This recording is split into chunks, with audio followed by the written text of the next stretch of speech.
It was a cold autumn night when Lucy parked her old car in front of the rusty iron gate.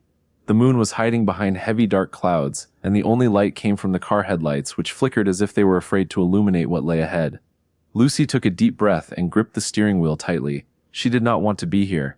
But the letter had arrived 3 days ago, without a return address, without a stamp, just her name written by hand in ancient crooked calligraphy.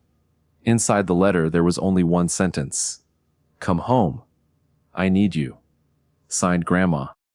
Lucy had not seen her grandmother in 5 years. The old woman had always been mysterious, living alone in that gigantic Victorian mansion on the hill, surrounded by rumors and whispers from the townspeople. They said the house was cursed. They said strange sounds came from the windows at midnight. They said people who entered never left the same. Lucy never believed those stories. She was a practical woman, a journalist, a person who trusted facts and evidence. But the letter changed everything.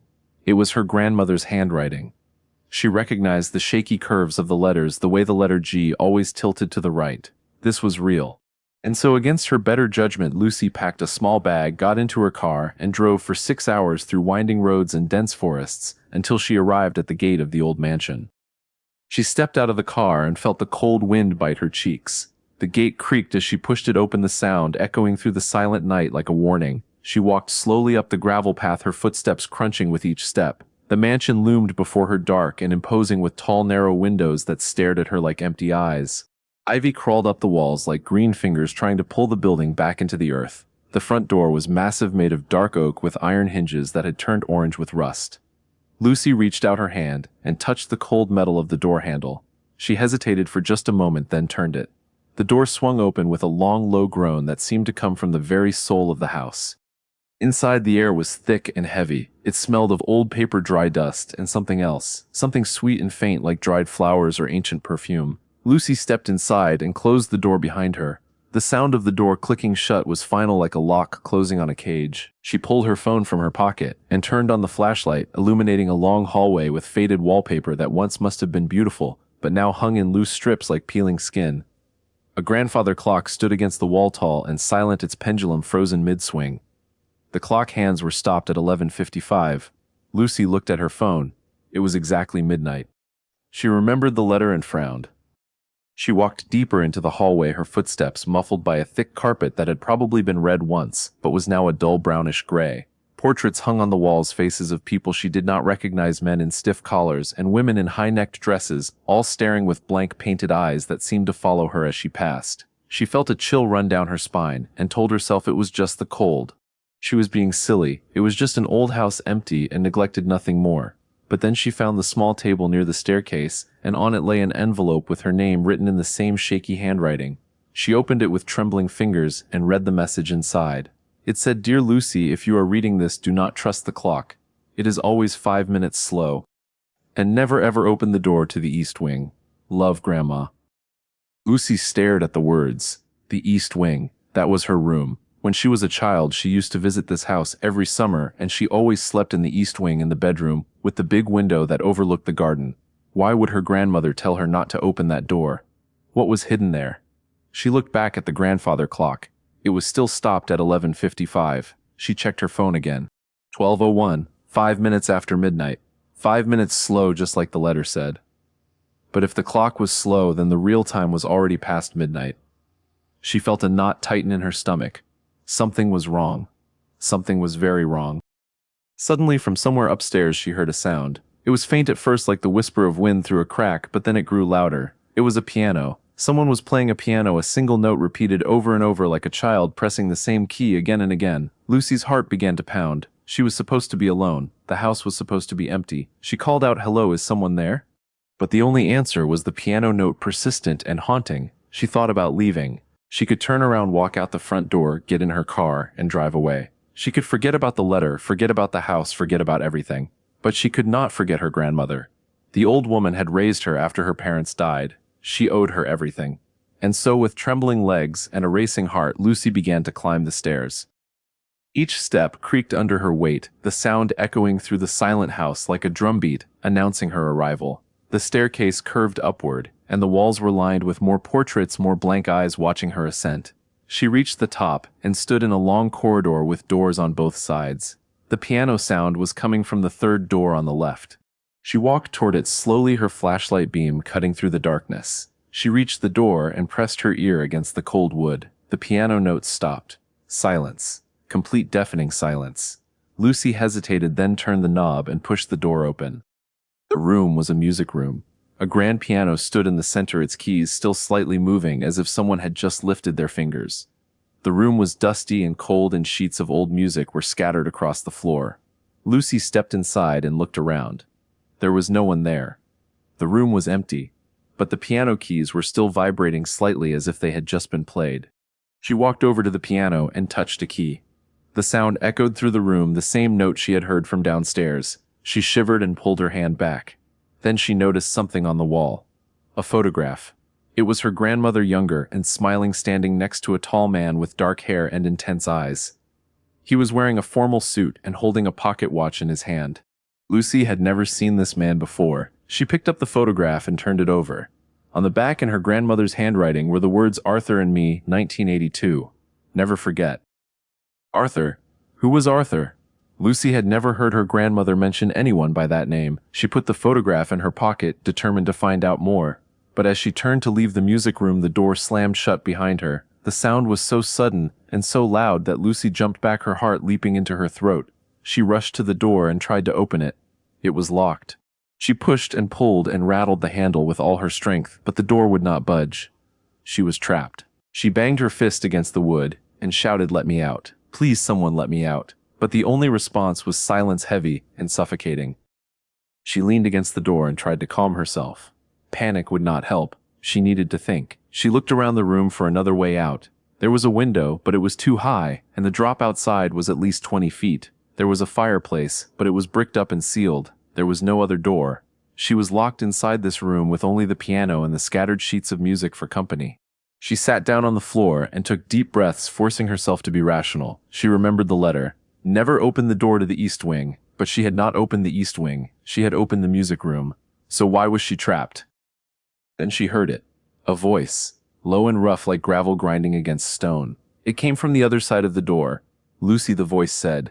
"Lucy, I told you not to come." She froze. The voice knew her name. She whispered, "Who are you? How do you know my name?" The voice replied, "I know everything about you, Lucy. I have been watching you since you were a child. This house is not what you think. It is alive. And after midnight, the house decides who stays and who goes." She pressed her face against the crack in the door and tried to see through, but there was only darkness. She asked, "What do you want from me?" And the voice answered, "I want you to understand. Your grandmother is not missing. She is here. She has always been here." Lucy felt her blood turn cold. She asked, "What do you mean she is here? Where? Show me." And the voice said, "Follow the clocks. They are the key. The one that is slow leads to the past. The one that is fast leads to the future. But only the present can set you free." Then the voice faded and the silence returned. Lucy stood there for a long moment, confused and terrified. Clocks. Past and future. Present. What did any of that mean? She looked around the room and noticed a small clock on the mantelpiece above the bricked fireplace. It was ticking. Unlike the grandfather clock downstairs, this one was moving. She looked at her phone. Her phone said 12:14, but the mantel clock said 12:19. It was 5 minutes fast. 5 minutes slow downstairs, 5 minutes fast up here. The house was playing games with time. Lucy walked over to the mantel clock and studied it carefully. It was old, made of brass and glass with intricate engravings on its face. She could turn around, walk out the front door, get in her car, and drive away. She could forget about the letter, forget about the house, forget about everything. But she could not forget her grandmother. The old woman had raised her after her parents died. She owed her everything. And so, with trembling legs and a racing heart, Lucy began to climb the stairs. Each step creaked under her weight, the sound echoing through the silent house like a drumbeat, announcing her arrival. The staircase curved upward, and the walls were lined with more portraits, more blank eyes watching her ascent. She reached the top and stood in a long corridor with doors on both sides. The piano sound was coming from the third door on the left. She walked toward it slowly, her flashlight beam cutting through the darkness. She reached the door and pressed her ear against the cold wood. The piano notes stopped. Silence. Complete deafening silence. Lucy hesitated, then turned the knob and pushed the door open. The room was a music room. A grand piano stood in the center, its keys still slightly moving as if someone had just lifted their fingers. The room was dusty and cold, and sheets of old music were scattered across the floor. Lucy stepped inside and looked around. There was no one there. The room was empty, but the piano keys were still vibrating slightly as if they had just been played. She walked over to the piano and touched a key. The sound echoed through the room, the same note she had heard from downstairs. She shivered and pulled her hand back. Then she noticed something on the wall. A photograph. It was her grandmother, younger and smiling, standing next to a tall man with dark hair and intense eyes. He was wearing a formal suit and holding a pocket watch in his hand. Lucy had never seen this man before. She picked up the photograph and turned it over. On the back, in her grandmother's handwriting, were the words "Arthur and me, 1982. Never forget." Arthur? Who was Arthur? Lucy had never heard her grandmother mention anyone by that name. She put the photograph in her pocket, determined to find out more. But as she turned to leave the music room, the door slammed shut behind her. The sound was so sudden and so loud that Lucy jumped back, her heart leaping into her throat. She rushed to the door and tried to open it. It was locked. She pushed and pulled and rattled the handle with all her strength, but the door would not budge. She was trapped. It said, "Do not touch the clock, Lucy. It is not time yet." She shouted, "Let go of me. Please, I just want to go home." And the voice replied, "Home is not a place, Lucy. Home is a memory. And your grandmother is losing hers. You must save her before the past fades forever." The grip released her suddenly and Lucy stumbled backward, gasping for air. She looked at the clock, trembling, but she knew she had to try again. She had to change the time. She had to set it to 12:14. She reached forward one more time, grabbed the minute hand, and turned it forward until it showed the same time as her phone. As soon as she released the hand, the clock began to tick. For the first time in years, the grandfather clock started moving its pendulum, swinging its gears, turning. And then something shifted in the house. The lights flickered and came on, dim and yellow, but on. The walls seemed to breathe. And Lucy heard a sound from upstairs, soft and distant, like a woman weeping. Lucy followed the sound. She walked back up the stairs and down the corridor, past the music room, past the portraits, toward the end of the hall, where a large mirror stood against the wall. The mirror was covered with a white sheet, and the weeping sound seemed to come from behind it. Lucy walked toward the mirror, her legs shaking, and pulled the sheet away. The mirror was old, framed in gold, with tiny carvings of stars and moons, and in the reflection, Lucy did not see herself. She saw her grandmother. The old woman was sitting in a room that looked exactly like the one Lucy had just escaped her hands, folded, her eyes closed, tears streaming down her wrinkled cheeks. Lucy touched the glass and called out, "Grandma. Can you hear me?" "It is me, Lucy." Her grandmother opened her eyes and looked directly at Lucy through the glass. She smiled a sad and tired smile and said, "My dear, you came. I knew you would, but you should not have. This house will trap you just like it trapped me. I have been here for 10 years, Lucy. 10 years watching time pass, unable to leave. The clocks are the guardians. They keep me prisoner. And now, because you fixed them, you have taken my place." Lucy shook her head, tears pouring down her face. She said, "No, I did not take your place. I came to save you. There must be a way out." Her grandmother said, "There is only one way, my child. You must find the clockmaker, the man who built the clocks. He is the only one who can break the spell. His name is Arthur, and he is your grandfather." Lucy froze. Her grandfather. She never knew her grandfather. He died before she was born, or so she had been told. Her grandmother nodded and said, "He is not dead, Lucy. He disappeared. He vanished into the house just like I did, but he left behind a key that can open any door in this mansion. You must find it. It is hidden in the east wing, in your old bedroom, inside the dollhouse on the shelf. Hurry, Lucy. The house is changing. The clocks are shifting again. You do not have much time." Lucy turned away from the mirror and ran. She ran down the corridor, through the music room, past the staircase, until she reached the door to the east wing. The door was massive, covered in carvings of vines and flowers, and it was locked. But she remembered the words from the letter. Never open the door to the east wing. That was exactly what she had to do. She searched her pockets and found the brass key she had taken from the mantel clock. She inserted it into the lock and turned. The lock clicked open. She pushed the door, and it swung inward, revealing her childhood bedroom exactly as she remembered it. The old bed with the floral quilt, the small wooden desk, the bookshelf filled with storybooks, and on the top shelf the dollhouse. Lucy climbed onto the desk and reached for the dollhouse. It was dusty and delicate, with tiny furniture and tiny doors. She opened the roof of the dollhouse and searched inside. Her fingers touched something cold and metallic. She pulled it out. It was a key, small and silver, with a single word engraved on it. Arthur. She held it in her palm, trembling. This was it. This was the key to everything. But as she turned to leave the room, the door slammed shut behind her. She was locked inside again, and then she heard the voice one more time, loud and clear, speaking to her from the walls. "Lucy," it said, "you have the key. But do you know which door to open? There are many doors in this house. Only one leads to freedom. Choose wisely, for if you choose wrong, you will be trapped forever, just like I was." Lucy stared at the key in her hand, her mind racing. Which door? There were dozens of doors in this mansion. How could she possibly know which one was the right one? She closed her eyes and thought about all the clues. The clocks, the past and the future, the present, her grandmother's letter, the voice. Arthur. Arthur was the clockmaker, and the key had his name on it. That meant something. That meant that the door leading to Arthur was the door that led to freedom. But where was Arthur? Was he even still alive? She had to find him. She had to open the door that would lead her to him. She opened the bedroom door and stepped back into the corridor. The house was silent again, but she could feel it watching her. The walls seemed to lean in, the portraits seemed to follow her with their eyes. She walked slowly, holding the silver key tightly, and tried to remember every detail from the photograph. Arthur and her grandmother standing together in front of a door. A specific door with a pattern of intertwined circles on its frame. Lucy stopped. She had seen that door before. It was at the very end of the corridor, the one that led to the attic. She had always been forbidden to go up there as a child. Now she knew why. Lucy walked to the attic door. It was wooden, old, and covered in the same carved pattern of intertwined circles she had seen in the photograph. She inserted the silver key into the lock. It fit perfectly. She turned it, and the lock clicked open. She pushed the door, and it swung upward, revealing a narrow staircase leading into darkness. She took a deep breath and began to climb. The steps were steep and creaky, and the air grew colder with each step.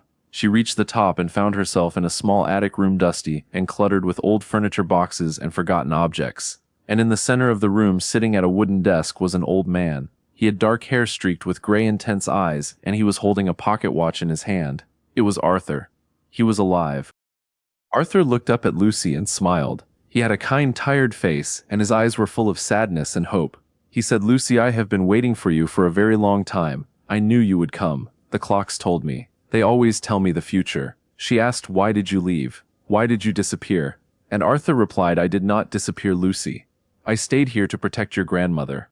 I built the clocks to control the house, but the house took control of them. It became a prison for us both. I locked myself in the attic to keep the house from using me, and I waited for someone brave enough to find the key. You are that person, Lucy." He stood up and walked toward her, holding the pocket watch in his outstretched hand. He said, "This watch is the heart of the house. If you stop it, the clocks will stop too. The prison will break. Your grandmother will be free. But if you stop it, the house will crumble. It will collapse into dust. You must decide, Lucy. Save your grandmother or save the house. Which one matters more to you?" Lucy looked at the watch, then at Arthur, then at the attic door behind her. She thought about her grandmother trapped in the mirror weeping. She thought about the house, its history, its secrets, its memories. But she already knew the answer. She said, "My grandmother matters more. She is my family. She is all I have left."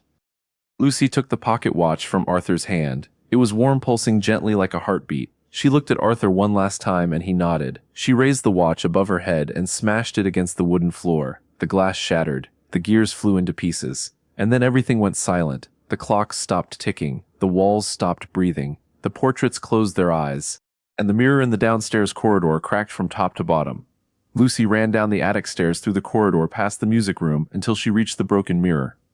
She touched the cracked glass, and it fell away in pieces, revealing her grandmother standing on the other side, young and vibrant, tears of joy streaming down her face. Lucy reached through the broken frame and embraced her grandmother. She whispered, "I found you. I finally found you." And as the two women held each other, the house began to shake. Dust fell from the ceiling, the walls groaned, and the floor trembled beneath their feet.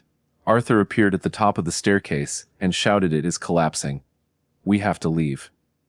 Now." Lucy grabbed her grandmother's hand, and together the three of them ran down the stairs, through the front door, and out into the cold night air. They ran past the rusty gate, past the old car, and into the field beyond, just as the mansion groaned one last time and collapsed into a pile of rubble and dust. When the noise stopped, they turned around and looked back. The house was gone. All that remained was a pile of old wood and broken stones. And in the center of the rubble, Lucy saw something shining in the moonlight. It was the pocket watch, miraculously intact, its glass missing, but its hands still ticking, measuring time once more. Lucy picked it up and looked at her grandmother. The old woman smiled and said, "It is over, my dear. The past is finally behind us." And Arthur, standing beside them, placed a hand on Lucy's shoulder and said, "The present is yours now. Use it well." And so Lucy drove home that night with her grandmother and the man who had been lost for so many years. She learned that time is precious, that family is everything, and that some doors are locked for a reason, but that does not mean they should never be opened. The key to the future is always in your hands as long as you are brave enough to turn it. And as the sun rose over the horizon, Lucy smiled, knowing that the story of the locked room had finally come to an end, but that her own story was only just beginning. The end.